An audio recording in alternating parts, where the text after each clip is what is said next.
Hi, welcome to the audiobooks channel. Ensure to subscribe and like and make sure to comment which books you would like to hear next. Unlock It by Dan Lok. How I Unlocked My Success, Wealth, and Significance. The poor Asian immigrant boy, his entire story starts with an affair. I was born in Hong Kong. I loved both my parents, but they did not love each other. When I was still in the womb, my dad had an affair. Though my mom was hurt and angry, she didn't want her son to grow up in a broken family. So she stayed. But when I was 14 years old, my mom couldn't take it anymore and decided to bring me with her to another country, Canada. We became immigrants in a new and unfamiliar country with no connections, no money, and not a single word of English on our lips. My mom, who was a housewife, suddenly had to become the provider. I had to adapt to a completely different environment. The first few days were full of fear and anxiety. We lived in Surrey, one of the most dangerous neighborhoods in Vancouver. It took me 3 days before I could gather the courage to step outside our tiny one-bedroom apartment and walk down the street. I was one of only 3 Chinese kids in the entire school, and if you think racism didn't exist in Canada, my experience tells a different story. At school, I was the invisible kid. I couldn't speak a word of English and couldn't make any friends. I would sit in the back of the room, and I never put my hand up. After school, I'd go straight to my locker and grab my backpack without looking at or making eye contact with anyone in the hallway. I was too shy to even walk in the middle of the hall, so I'd walk along the sides. I was that kid you could go to school with for semesters, and you wouldn't even know his name. If you look at my group graduation photo, you'll see all the popular kids together, and I was alone in the corner with no one around me. So the bullies targeted me. At lunchtime, these 3 big guys would drag me from the front door of the school to the grass field, and they'd beat the hell out of me. Maybe they thought I was an easy target. I only weighed 105 pounds. I looked like a twig. They threw me to the ground, ganged up around me, and just kicked and punched me as I was down. The beatings happened multiple times. Today, you can still see a scar on my chin. Once during this time, my mom bought me as a birthday gift an electronic dictionary that could translate English words into Chinese. It was $300 that we could not afford, but my mom saved up for and bought it because she wanted the best for me. I treasured it. I brought it with me to school every day, and I plugged in words I couldn't understand so that I could follow along in class. I worked hard at it every single day. I was finally making an advancement. Maybe I could eventually raise my hand in class or make some new friends. One day, the same 3 kids saw me using the electronic dictionary. They came up to me and said, "Hey, why are you doing math during lunch? You nerd. Give me that." At first, I didn't understand the situation. I tried explaining to them, "No, this is a dictionary. My mom bought it for me. Please give it back." But they didn't listen. They passed it around to each other, threw it over my head when I was trying to get it back, and then, crack! They threw it out the window. We were on the 2nd floor. I heard the impact on the pavement below, and I knew $300 of my mom's hard-earned money was down the drain. I was pissed. But more importantly, I didn't want my mom to find out. I didn't want her to find out that her hard work was for nothing. I didn't want her to be hurt again. So at home I went through the motions with the broken electronic dictionary, pretending it was working, but at school, I got a paper dictionary from the library. I looked up every word I was supposed to be learning and read it out loud at least 50 times to make sure I could say it correctly. Have you ever felt like the world was just against you even though you did nothing wrong? That's how I felt. These are just a few examples of many, many incidents.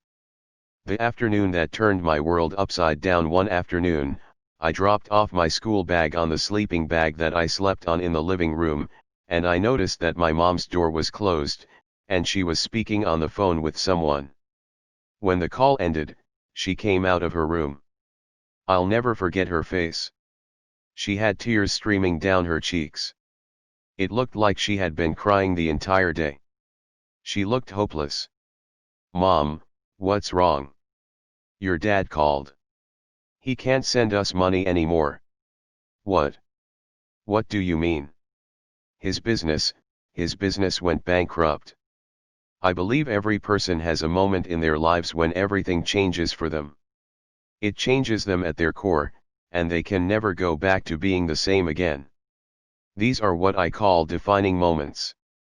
Most people think inspirational or happy moments shape them.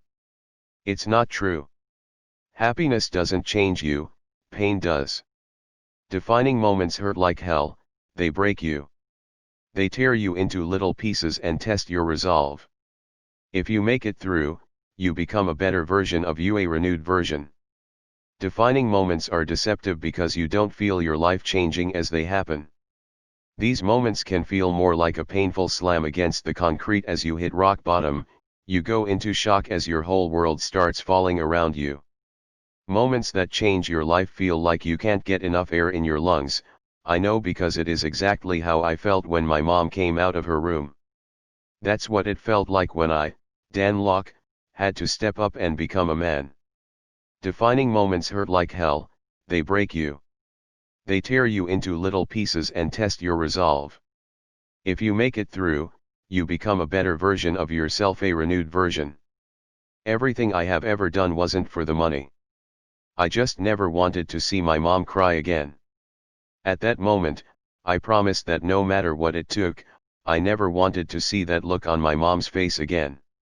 That's what started my entrepreneurial journey. The first $100 is the sweetest at first. I thought getting a job would be the solution to all my money problems. If you want to earn money, then get a job. That's what everyone said, so I listened to them and got a job bagging groceries at a Chinese supermarket. I made minimum wage working 10-hour shifts and stood on my feet doing the same mind-numbing repetitive motions over and over again. I had very little patience for a job like that, and I quit after a few months. There has to be a better way to earn money. But how? I thought to myself. That's when my first idea hit me. One day I was jogging in my neighborhood, and I saw an older gentleman, probably in his 70s, who was mowing his lawn very slowly. It looked like he was having trouble, so I asked him if he needed any help with mowing his lawn. He agreed, and I finished the job for him. As I was leaving, he stopped me and pulled out $20. That's when the light bulb came on. I could do this for other people and make more money. That was the start of my first business, a lawn mowing business. I was just a kid and couldn't afford a lawnmower, but I was smart enough to make a deal with the older gentleman. "Hey, it seems like the lawnmower is a bit too heavy for you to use. How about I mow your lawn every week for free, and you let me use it for my business?" He thought about it for a moment. "Ah, sure, why not? I don't use it that much anyways." Boom. I had just closed my first deal. However, having a service to offer was only the first step. The next step was selling the service. So I knocked on every door in my neighborhood to ask if my neighbors needed their lawns mowed, and I got rejected at every single house. I felt awful, and I still had to mow the older gentleman's lawn for free. Then my next brilliant idea came. My aunt had a printing business. She printed out flyers, but she needed someone to distribute them for her.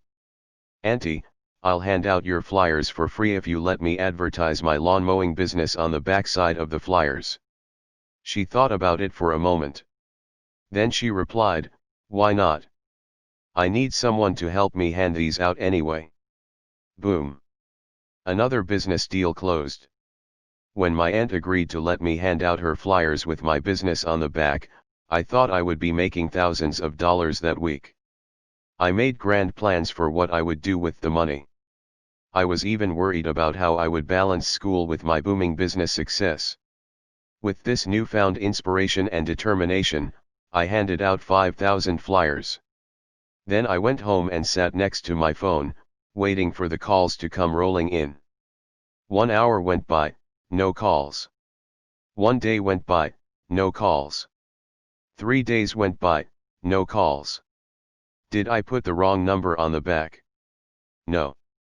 I checked, it was the right number. So why wasn't anyone calling? They had lawns that needed mowing, so why wasn't anyone calling me? By the end of my first marketing campaign, I made a big fat zero. I thought back to my first client, the older gentleman. What did I do differently? That's when it hit me, the first lesson I learned that still affects how I do business today. I mowed the older gentleman's lawn first and then got the sale. Armed with this epiphany, I went to a higher-end neighborhood in the area and saw a house with grass that went up to my waist. That was my opportunity. I brought my lawn mower, I mowed the lawn, and I sat on the front porch waiting for the owner to come home. When the owner came home, she didn't even recognize her place.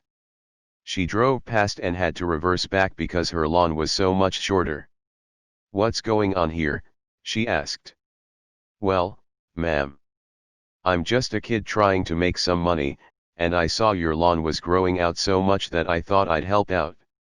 To my surprise, she was really grateful. "Oh, thank you. My husband is always working, so he doesn't have time for taking care of the lawn. Here's $100 for your trouble." Boom. I got my first $100 deal, and the first $100 is always the sweetest. A word of warning, what I did was utterly illegal. You can't just go onto someone's property and start mowing the lawn. I do not recommend doing what I did. I was just a dumb kid trying to make some money. You have to start somewhere, right?